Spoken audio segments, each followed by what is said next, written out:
Good evening all and welcome. Tonight we're heading to the woods and middle of nowhere for this collection of scary stories.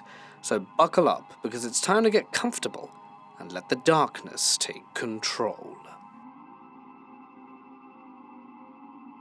I was planning to do a hike on Rutledge Falls in Tullahoma, Tennessee.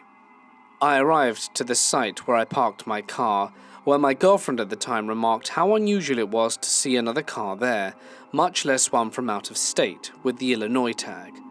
It was a green Jeep Grand Cherokee, the boxy type from the early 2000s.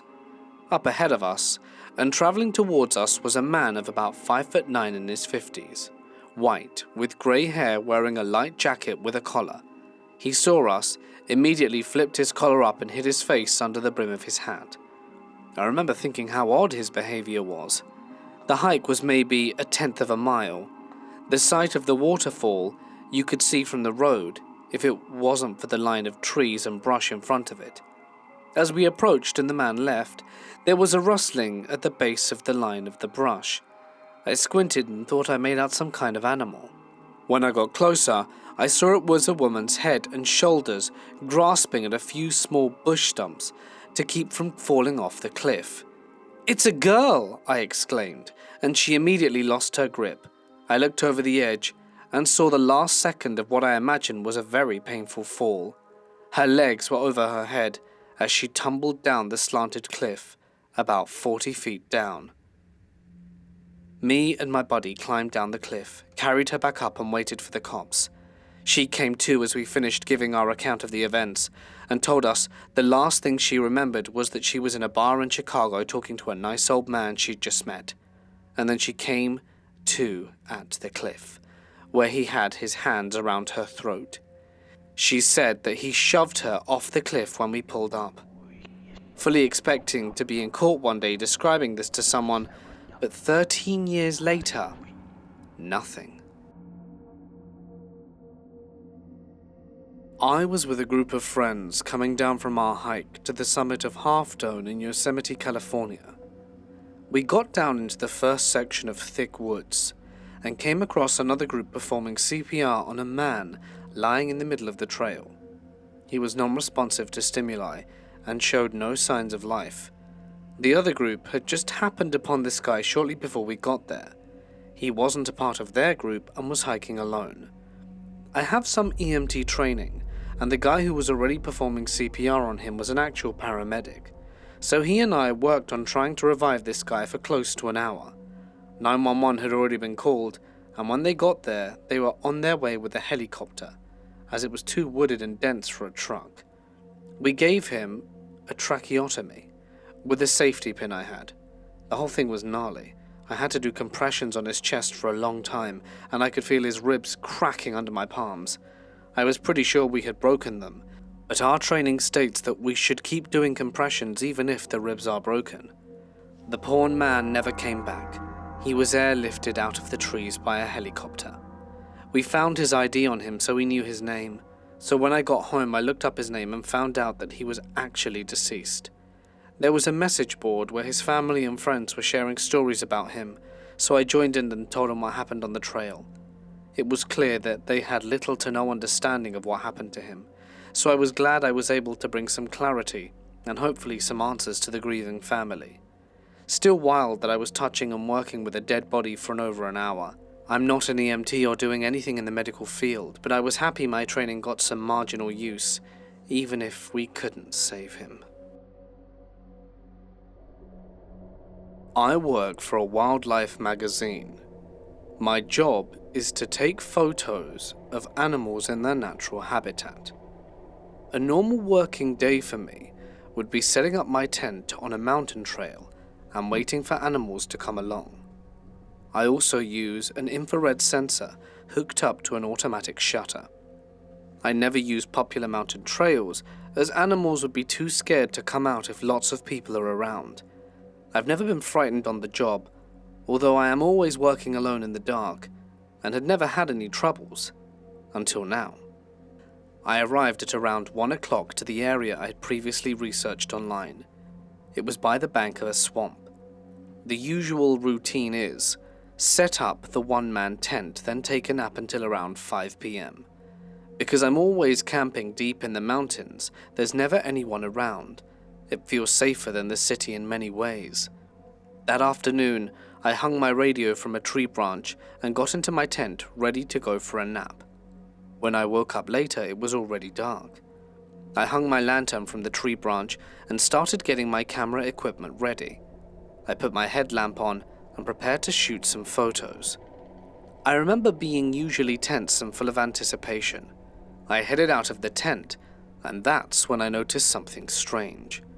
Upstream from the swamp, about 10 meters away, I noticed a tent. It was a blue tent. It was weird. This wasn't a fishing area. It was a totally uninhabited area. I didn't think it was a mountain climber. I couldn't imagine anyone else being here but me. And I could see no light coming from the tent. Perhaps someone was asleep in there. Nevertheless, that tent wasn't there when I was setting up mine. Did someone come along silently while I was sleeping? That's kind of weird. Anyway, I pushed on and started looking for a good place to take photos. At that moment, a light went on in the blue tent, which made the tent change color. It went a darker color. Maybe I should go and say a courteous hello, I thought. But I decided against that, as the tent freaked me out a bit. That's really an excuse though. I just didn't want to go anywhere near it. I was scared of it, and probably whoever was inside of it. I wanted to move to another spot. It would be a pain, but I didn't think I would be able to concentrate with that tent on my mind. I set about dismantling my tent as quietly as possible while trying to remain out of sight of that tent, and began trekking deeper into the mountain woods. I must have walked over 1 kilometer alongside the river up the mountain, and came to set up camp at the top of a steep hill. By the time I put my tent up again, it was unfortunately too late to do any photography. It was past 9 o'clock, so I decided to have some dinner, and after eating, thought I would just get much sleep, as there wasn't much else to do. It should have been chilly since it was the middle of May, but I woke up in the middle of the night sweating in my sleeping bag. A quick glance at my watch told me it was just after 2 a.m. The air in the tent was warm and stale, so I pulled down the zipper to let some fresh, cool night air in. And I gasped. The blue tent was right in front of mine. The strange lights came on in the tent again. 2 hands pressed against the dirty fabric of the blue tent. The person in the tent was reaching towards me in the darkness. For a moment I felt so distant and so stunned, but I quickly came to my senses and grabbed my torch and pointed it at the blue tent. Whatever was in that tent was groping around to grab the zip and get out. It must have heard me and saw my torchlight. I ran for it and didn't look back. I fell in the swamp, and I ran with my lower body soaking wet. It didn't stop me though. It was pitch black as I ran, and I tripped and stumbled countless times, but I was determined to get away from that tent and its denizen. I ended up losing my torch along the way too. When I physically couldn't run anymore, I crouched by a tree and shivered in fear and waited until daybreak. The next day I walked back to the place where my tent was, and that other tent. I called out to let my presence be known. I was done with being scared. I shouted out again, but there was no response. Both tents were still there. The blue tent, though, looked a bit more worn and haggard. I looked inside my tent. It seems as if the person or people in the blue tent had left me a parting gift. A pile of bones. Human bones, animal bones, I have no idea. And I don't do solo trips in the mountains or woods anymore. It was summer break at university, and I decided to drive back to the hometown of Tohoku. Things were fine until the car broke down about 30 minutes away from my hometown. My car was old, and I didn't know if it could be repaired, but I managed to park my car on a back street close to a mountain pass. It was late at night, so luckily the road was empty. I didn't see any cars, so I chose to stop there. I pulled out my smartphone from my pocket, thinking I'd call either family or friends, but my battery was dead. My bad luck intensified. With no other options, I decided to walk along the mountain pass in search of the payphone. The worst possible outcome would be that I'd have to walk for a few hours to reach my hometown. After about 10 minutes of walking up the steep pass, I was thirsty, out of breath, and my shirt was wet with sweat clinging to my body, and I cursed myself for my lack of exercise. After a while, I saw a faint glow by the side of the road. A phone booth? Why would there be a phone booth on a mountain road? Does it get used at all, I wondered? Just for a moment I was suspicious, but the joy of finding a means of communication on this desolate mountain pass was greater than my initial doubt. I rushed into the booth, dialed my parents' number. Luckily I had change on me, and after a few rings it picks up. "Hey, it's me." There was no reply, just a mechanical buzzing sound. "My car broke down on the way. Can you hear me?" I could only hear the mechanical buzzing. Guess the payphone was broken. I went to put the phone back on the receiver when I heard a voice say, "I'll be there soon." And then the phone line was abruptly cut. Who did I just speak to? Because it was a woman's voice. I guess it was either my mum or sister, although, thinking about it further, I never said where I was, so it felt strange that they'd say they'd be there soon. That's when a gust of wind shook some nearby trees. It sounded like murmuring. I decided at this point it would be a good idea to head back to the car. I realized that I was on a dark mountain road in the middle of nowhere in this strange phone booth. I got goosebumps, and felt at that moment that I was being watched. The voice of "I'll be there soon" danced around in my mind. It didn't feel right, so I made my way back. When I reached my car, I rushed in and locked the doors. My heart was beating through my chest. I stared ahead through the windshield, hoping that something or someone wouldn't appear out of the darkness. It was too much. I felt like such a target, so I shut my eyes and didn't want to see anything. I don't know how long I stayed like that. Then, a knock came at the driver's side window. I told myself to not look up, whatever I did, but I couldn't fight the urge to open my eyes. Bright light then filled my eyes and it was suddenly morning. But it was just night when I closed my eyes. The person who knocked on my window was still there, a middle-aged sunburned man, and I could see his mini truck behind him. He was saying something, so I unrolled my window. "You alright, son? Looked like you were in pain, but I guess you were just sleeping. I thought something bad had happened, you know." I was asleep? I don't even remember feeling tired. "Sorry, the truth is my car broke down. Would you mind if I borrowed your phone?" The guy was so decent he went above and beyond, allowed me to borrow his phone, brought me breakfast, and introduced me to a car mechanic friend of his. With my car repaired by noon, I managed to get to my parents' house safely. And while relaxing with them, I thought back to what had happened last night. I wondered if it was a figment of my imagination. Did I imagine the voice on the phone? Or fall asleep in my car out of exhaustion? I guess that's the most logical explanation, and didn't give it a second thought. But then, when I went to get my phone when it was fully charged, I gasped. The call history showed 506 missed calls, all from the number of a payphone. This was 2 decades ago, when they used to do donkey tours in the Grand Canyon. You ride the donkey and then hike. You camp. But we did the day tour, and a woman who was probably in her late 60s to early 70s was in front of me and on an incline when she began to act strange. She was swaying left and right, as on a steep cliff, which was very safe and wide. It swayed back and forth for maybe a minute, and she just slumped over and then boom. It looked like she passed out, and pulled the donkey to the left of her and fell over the cliff. I saw her tumble over, and then was just gone. I can't remember how far down the fall was, but it had to be over 100 feet. Immediately the guide jumped off at the front and ran over and let out an audible scream before stopping after realizing she had a tour with her. A few people got off their donkeys and she stopped them from peering over. A few of the other guides looked over and they made some radio calls, and then we proceeded. It was very obvious that something very serious had happened, but we never found out what. I'm pretty sure I watched a woman fall to her death with a donkey at the Grand Canyon, and I don't know if I'm okay about it. This happened a few years back.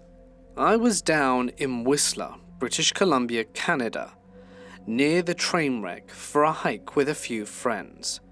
Well, a few of the guys decided it would be smart to go down and cross the river Cheakamus on a log. This is not a river many people make it out of if they fall in, which is something rescue informed us of after. Well, one of the guys happened to slip about halfway across. He fell down and for a few minutes managed to hold onto this log just before some pretty strong rapids. He was sucked in. But luckily for him, there just happened to be a little, slightly calmer break-off area with another tree across that he wedged himself into. With just his head above water and a bunch of friends helplessly watching from shore, there wasn't much we could do. Well, this guy struggled to no avail. All of us thought this was going to be the end for him, when suddenly a random German guy comes up. He hears us all in a panic, goes down the steep hill, walks right into the river, and pulls our friend out, and then leaves. Like it never happened. We never saw him again. The friend now has a kid with a girl he's been with for a few years, and seems like he's pretty happy. That was the wildest day of my life, and it gives me anxiety just remembering it. He owes his life to this random German dude who was fearless. On the Oregon coast, there are a bunch of cliffs and trails that look out over the sea. I went there with some friends to look out at the water, and there was a lady that went over the barrier and had slipped. She was hanging onto a big slab of rock with a drop several feet behind her that was insanely high up. They were able to save her. We actually got to talk to her a bit after, and she said she hurt her toes from having to hold on with them. A week or so later, someone else found themselves in a similar situation. Please don't walk out beyond the safety point. It's so incredibly dangerous and there are so many people that do it. It may look safe, but it's easy to slip, and the fall is unforgiving.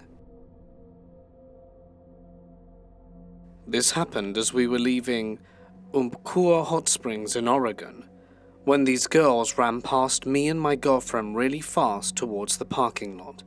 They quickly shouted, "Accident," or something similar. We get to the parking lot, and it turns out 2 minutes after we left, someone found 2 people lying at the base of this cliff below the springs. We had just been in the hot springs at the base of the cliff. I have pictures of us bathing and smiling, not knowing that there was a dead and seriously injured person maybe 40 yards away, hidden by the trees. Fortunately, the other person survived. This happened while I was hiking a trail in eastern North Carolina. It turns out a person was found dead about 2 weeks prior. Further up the hill, past where the body was, we discovered a small pile of syringes. We called the rangers to report it, and when they arrived, they treated the whole area like a crime scene. We never did find out what happened after we left, but we were informed that it was a huge break in the investigation. I just wish I knew what it was that they were investigating, and if we managed to help catch a killer. In 2009, I was 16 and living in a rural area in northern New South Wales, Australia. I used to bushwalk in the surrounding bushland with my dogs, and I would often hike up the ridgeline overlooking a neighbouring valley. But I'd never ventured down as it was private property, and there were a lot of dodgy people growing weed in the area, and they could be fiercely protective of their crops. It was coming on to dusk in midwinter, and I had the sudden compulsion to venture down into the alley and explore the forest at its bottom. I found a cattle trail and followed it. There were heaps of hoof prints, scattered among them dozens of paw prints. Several minutes pass, and the fog is beginning to settle in. I enter a clearing, and there's clearly been some kind of disturbance. My healers are going mad, racing around and sniffing wildly. Something in the middle of the clearing catches their attention, and I investigate. All the while, the hair on the back of my neck is standing on end. Lo and behold, a grass-filled cow stomach is lying in the mud, with no signs where the rest of the cow was, just the stomach. I made a swift exit, and never went down that way again, but the wild dogs in the area did end up nearly killing one of my dogs about a year later, when she intercepted a pack of them crossing through our bottom paddock. Our other dog we adopted from a neighbouring farm, who claims he had found her with her dead mother on the side of the road. He reckoned she had been feral. Needless to say, an incredibly eerie experience I won't be forgetting in a hurry. I was hiking in a forest near St. John's, Newfoundland, around the edge of a lake on a dirt path. All of a sudden I dropped into the dirt, which hadn't changed appearance as far as I was aware. I found myself up to my neck in mud. I couldn't feel the bottom, and the only thing keeping me up were my two packs, one of them in front of me and one on the back. Unfortunately, when I fell in, I was pushed forwards on top of my front pack, and the straps stopped me from getting the backpack off, which was forcing me into the mud. If I leaned back to try and access the strap, I sank. I called for help but was totally isolated. I was in there for about an hour, shuffling sideways trying to free myself. It was exhausting. It was also cold, and I think that if I hadn't have had my full waterproofs on, I would have been in a far worse way. Eventually, I managed to slip one of my packs off and was able to reach the plants on the bank and pull myself out. It was a pretty horrifying experience, and it's very terrifying to be that close to death. I lived in rural Missouri for several years. My property was only 1.2 acres, but surrounded by acres and acres of land owned by someone else. Lots of cows around all the time, often up against our barbed wire barrier. I used to roam on this neighbor's land a lot by myself. It was a beautiful property, with a creek running through it, so much space I never even came close to discovering where the owner resided. One summer day about noon, I'm hiking my usual route, when I spot something weird and flat, brown in color. I go over to inspect, and it's a whole-ass cowhide in the field. The hooves and face were still attached. There were no organs, no blood, nothing but hide, hoofs, face, and about 10 yards away is the cow's perfectly clean skeleton. I am still at a total loss. What the hell happened there? I encountered something very unsettling while hiking in the woods. I was being actively stalked by a mountain lion. I spotted her and warned my partner that there's a mountain lion and it's definitely tracking us right now. I think I read somewhere that the mountain lion will not just straight up pounce on a group and will try and separate or pick off individuals from the group, but will only do so in desperation. I told my partner that no matter what happens, we need to stay tight and together. He joked and said, "Ape strong together." We continue walking and this mountain lion is trying to be slick. I see her behind us a good distance back, and she would dip off into the woods and reappear on the other side. This went on for 20 minutes. Then there was nothing. She was gone. I thought at that moment that she was done escorting us out of her territory, when a few days later in the local news there was a report that a mountain lion was mauling on the same trail we were at that very day.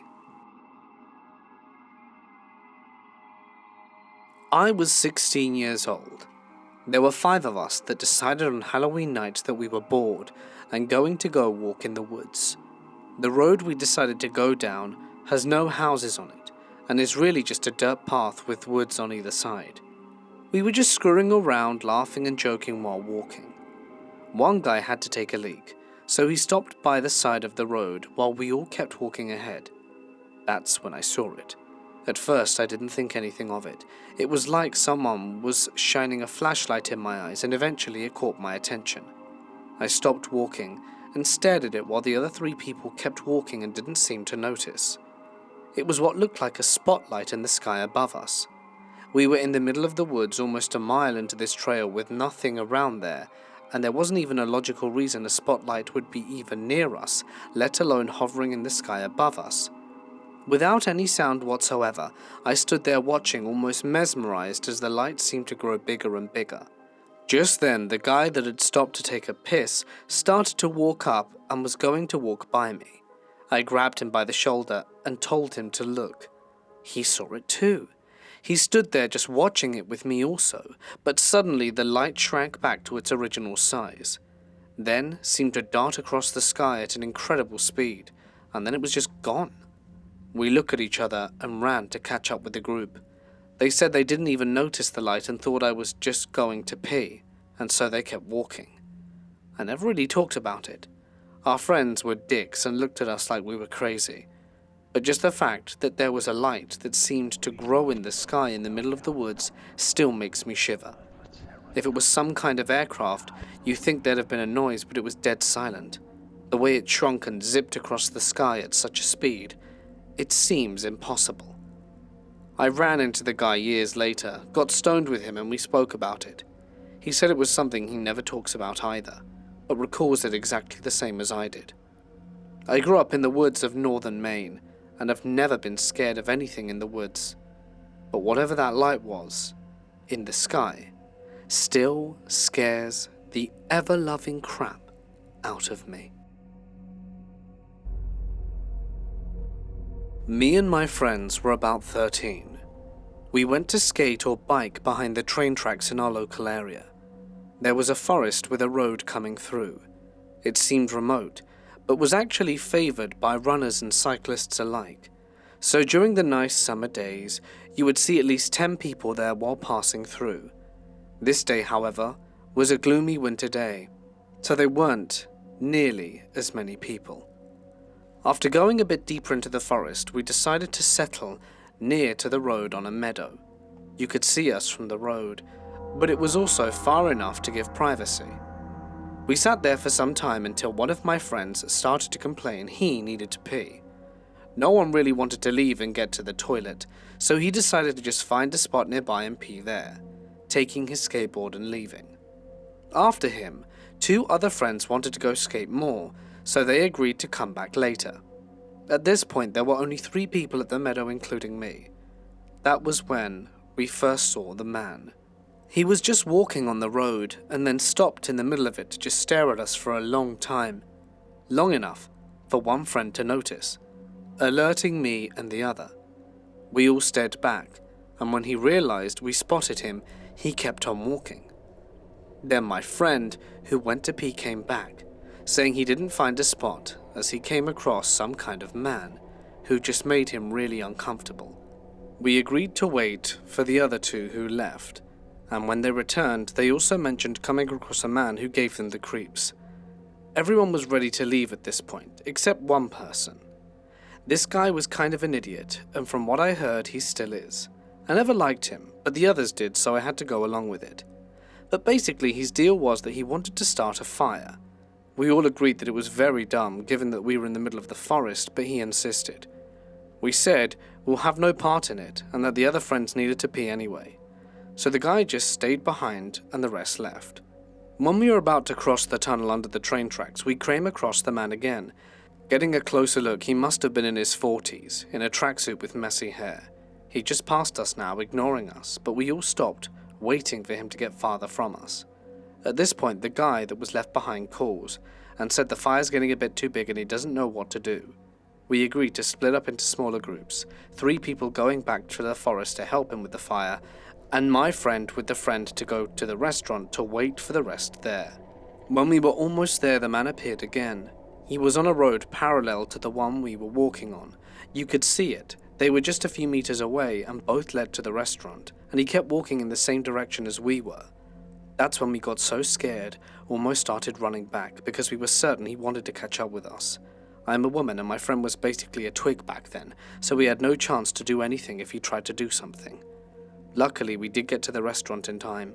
We only wanted to use the toilet, but agreed to order some tea and wait inside instead. We sat by the window where you could see the front road where the man was walking before. We'd hoped he'd just leave, but no, he stood there. He had to have been standing there for at least 10 minutes because our friend called us in the meantime and told us that they extinguished the fire and that they were coming to meet us. He did eventually leave, probably realizing we wouldn't be coming out anytime soon, but it was very creepy. Me and my family were hiking along a trail during our camping trip and promptly got lost. In our attempt to get back to the road, we stumbled upon a really weird place, with stick walls, a tarp tent, a deer carcass in the fire pit, and a large do not enter sign, and a bunch of other creepy things. We found it odd, but left and went back to the campsite. When we told the family we were staying with, they got really quiet and asked, "But he didn't see you, did he?" We said no, and they were relieved, because he said to never go back. They would not elaborate, just that he was not fond of strangers. What I did was stupid and dangerous. While my family didn't mean to wander off the trail and into someone's property, we could have gotten seriously hurt by someone who mistook us for trespassers or thieves. I wouldn't want anyone going out looking for trouble due to my misadventures. I was in the 5th grade. Our school takes 5th graders to a field trip to the Redwoods every year. There's more details about it, but it's not important to this story. We stayed up in the Redwoods for 4 nights. One of the nights, our group goes on a night hike. You go in a group with many kids and some adults that were called camp leaders. Usually, the night hikes would start at 11 p.m, so it was already really dark, especially in the woods with the ginormous redwood trees. Our group was getting ready to go on the hike. Our camp leaders were telling us to stay as quiet as possible so that we don't disturb any of the animals, such as deers and raccoons. We were also given flashlights that give off not so much light so that our eyes could adjust to the dark. A good example of how much light the flashlight gave off would be like a glow-in-the-dark t-shirt. We start the hike a little late, at 11:15, due to an incident that happened that night apparently. However, we were allowed to start the hike like nothing happened. About halfway through the hike, we hear this very strange noise, something you've probably never heard before. Our camp leaders was definitely concerned, so our group knew something wasn't right. Keep in mind, we were in the middle of one of the deepest forests in America, and it's almost midnight. We had to stay quiet, and have only a small amount of light. We heard the sound again. This would be the last time, but it was definitely more threatening. Our group was shocked. We couldn't run away. We couldn't use our flashlight. We couldn't make a lot of noise. It felt like we were being held hostage. Luckily, we were able to make it out of the hike as planned. It was around midnight by now, and we were all terrified and wanted to go back to our cabins for tomorrow. That morning, we were told we had to leave early. We weren't given a reason why, and this was obviously not planned. We left and got back home, and that was the field trip. If I had to guess why we left early, I assume the incident was whatever was in the woods. I don't know if it was a creature that hadn't been discovered yet, or if it was just an animal making weird noises. But whatever it wasn't human. Both me and my buddy saw this thing that was pure white and around 7 feet tall, and just walked down an old trail that had junk all around it. A few years later, I was walking home from my buddy's house, which was right next to the sledding hill that has a forest on both sides, and another white figure just casually walks up it as soon as I round the corner of my friend's house. For perspective, my friend's front door faces the main street just after a crossroads, and on the left side is the sled hill that I had to go to get to my house. I looked at it for a second, then turned around and hid. Not even 2 seconds later and it was gone, and I would have been the only one to see it leave, but I didn't. When I was 8 years old, I was living in Milford, Michigan. There was a slightly wooded field across from my aunt's farm property, down from a mobile home park called Child's Lake. I was walking with her dog, who started digging, and I went over and picked up a jawbone. I thought it was cool, so I brought it home, and my aunt told me it must be an animal's jawbone. and I went home. I found out later they found a few victims of a serial killer called Leslie Allen Williams buried out there. It turns out that he had killed 4 girls from the area. I turned it over to police. I didn't want to keep some poor murdered girl's jawbone, even if the police wouldn't have needed it as evidence. Her family at least deserved the remains. It was a very unsettling experience all in all. Deep in the backcountry of Montana, my mum was hiking up a mountain to get to a crystal dig site. She got separated from her group near the end of a trail and was the first to reach the top of the mountain. As she stood on the trail, she saw what she described as a 4 by 6 foot piece of black cloth or silk whipping through the trees, hovering about 8 feet off the ground. She was startled but not afraid, as she sensed that the thing was aware of her presence and was fleeing from her as quickly as it could. She said it moved like the Ewoks moving through the trees in Star Wars. This occurred in 2017, and ever since my mum has posted on countless places online asking if anyone had seen this black silk thing in the woods, and for years no one ever had. But recently, a group that studies this sort of thing reached out to her and asked for more details, and informed her that it appears to be a new phenomenon, but sightings have been on the rise. If anyone has seen anything like it, I would love to hear about it. This happened a while ago. I was out in the woods when I walked past a campsite with a ton of smashed alcohol bottles and trash. I began feeling uncomfortable and started walking faster to where the trail looked over a canyon. It smelled something bad, and I looked down to see, like 3 feet from me, 2 bloated, dead dog heads sticking out from a rolled-up tarp. Immediately I turned around and booked it to my car. I called the Forest Service to report it. I think some people got drunk and killed their dogs, or maybe it was a dog fighting thing. There may have been more under the tarp, but honestly I was too freaked out to find out what could have been under there. I think if it was someone's pet, they would have at least had the decency to try and bury it. This happened when I was in the woods. Just as I was walking, I nearly stepped on a rattlesnake. He was curled up just under a shrub right off the trail. I was hiking with my sister, and we were laughing our asses off about something silly and just enjoying the day, when suddenly the air is filled with the exact sound of a sprinkler going off, and I'm an experienced hiker who has seen plenty of rattles over the years but didn't register a snake right away. I'm wondering why the hell there's a sprinkler going off in the middle of nowhere, when my sister looks down and yells, "Move!" and right next to my ankle is this little dude, pissed. I yelled and jumped forward. We took a few breaths and shooed him off the trail with a long stick, but holy hell do I pay better attention to low-lying shrubs on the trail now. I recently caught the beaver fever from beavers. My old employer needed a beaver dam gone, called an excavator to rip it to shreds, and in 48 hours those industrial little beavers built it back and better than before. Not wanting to continually waste money on an excavator, I was sent down there with our gator and an Amazon grappling hook with the idea that if we keep pissing them off, maybe they'll just leave. I'm a wilderness and first response trained person, and knew that I was playing with fire, but I figured I'd be fine with chest-high waters and the knowledge to be wary.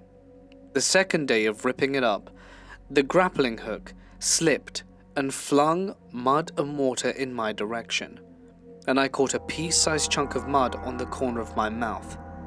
I did my best to wash my face off with my water bottle and kept my mouth firmly shut, and immediately drove back to the office to rinse my face with hydrogen peroxide and gargled mouthwash.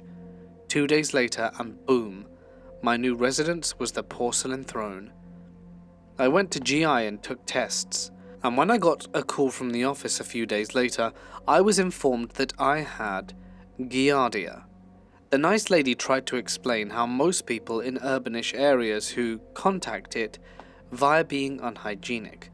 I guess the doctor didn't really relay my story properly, but she had quite the surprise when I said, nope, I know exactly how it happened, and yes, I do wash my hands after I go to the toilet.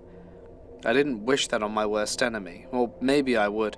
Those were the worst 3 weeks of my life. I lost 20 pounds and am already an extremely slender guy, averaged about 3 hours of sleep a night and couldn't stomach anything, and was in one of the worst mental states I've ever experienced. Thing to take away from this story? Don't piss off beavers in the woods. A friend of mine was a hunter who shared with me this story. He was bow hunting and stalking a deer in the woods during hunting season. At that moment, he was silently, slowly working his way towards the deer. Then, all the hair on the back of his neck went up. He turned and realized a mountain lion was stalking him. He was prepared for a hunt, and so was the mountain lion. It pounced. He loosed an arrow.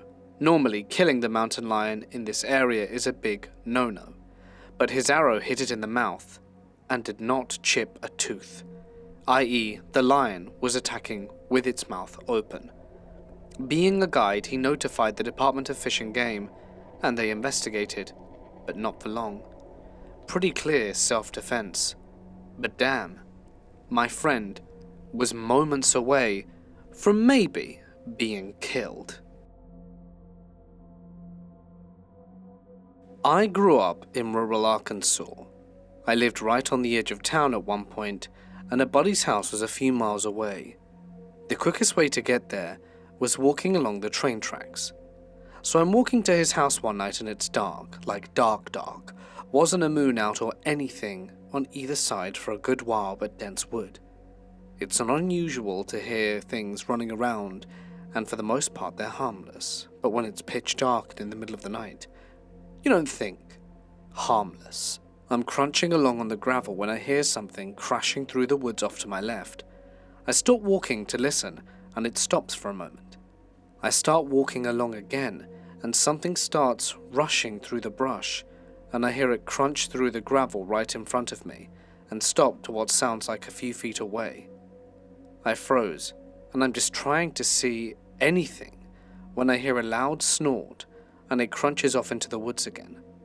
An hour later, while I'm sitting in the house with the lights on everywhere, I thought about how I wish it was daylight so that I could see how close the deer came near me.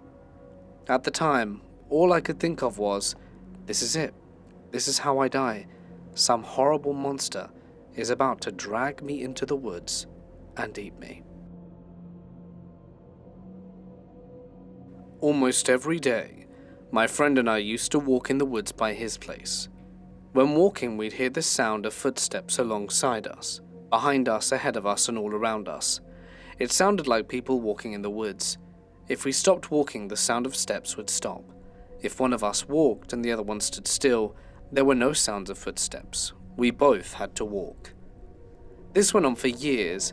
We'd stand still and look everywhere and see nothing but trees. Take a few steps and we'd immediately hear people walking around us.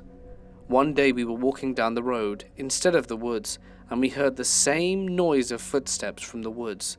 We looked into the woods and there was a tiny little bird. It was hopping in the leaves at exactly human walking pace. 2 years of worrying for a 4-inch tall hopping bird. They didn't live in my woods, but they were all over the wood.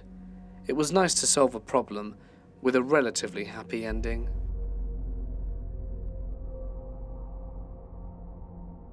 Hey guys, it's Mort here. Thank you so much for listening. I hope you enjoyed tonight's stories. If of course you did, you'll probably like more.